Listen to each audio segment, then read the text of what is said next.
Ouais, c'est un tournant. Et alors, c'est Sonia Backès, la première, qui est la présidente de la province du Sud, qui a dit c'est du racisme anti-blanc. Donc, c'est pas nous. Bon. Sinon, on est au tribunal. Hein. Alors, en fait, derrière les actes qui sont qualifiés de racisme anti-blanc, il faut bien voir qu'il y a une idéologie. C'est l'idéologie décoloniale.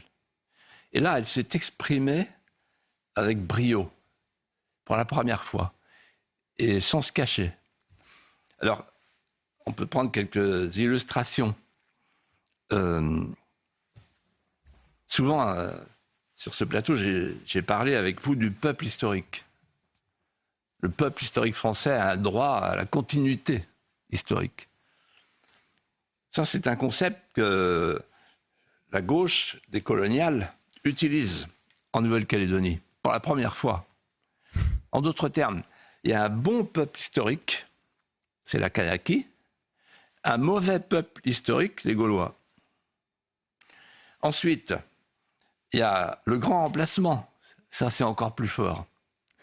Si vous dites grand remplacement en France avec le changement de peuplement qui est visible à l'œil nu, vous risquez... il faut aller chercher tout de suite Maître Gonel. Si par contre vous dites grand remplacement en Nouvelle-Calédonie, tout le monde s'incline. Ah, il a compris. Donc s'il s'agit des Kanaks, là, vous avez tout bon. S'il s'agit du peuple français en métropole, vous avez tout faux.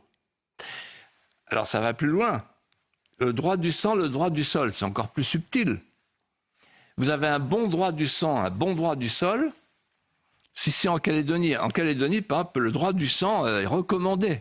Et Mme Taubira, ils ont des racines, il faut respecter leurs racines. Allez. Et en France, on a juste le droit de parler du droit du sol, surtout pas du droit du sang, sinon on est fasciste nazi.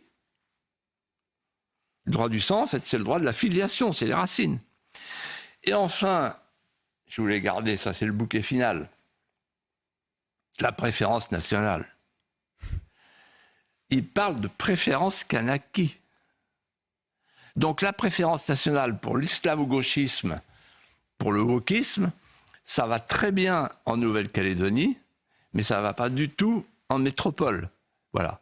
Eh bien, comme on disait à l'Assemblée, vous savez, à l'Assemblée, un jour, il y a un député qui a mis dans les casiers, c'était dans les années 30, il a mis dans les casiers un mot, tapé à la machine, et dans le casier de chaque député, il avait mis « Fuyez, tout est découvert ». Et au moment des questions d'actualité, il n'y avait pas un député dans l'hémicycle. Et là je dis à Mélenchon et à tous les autres, fuyez, tout est découvert.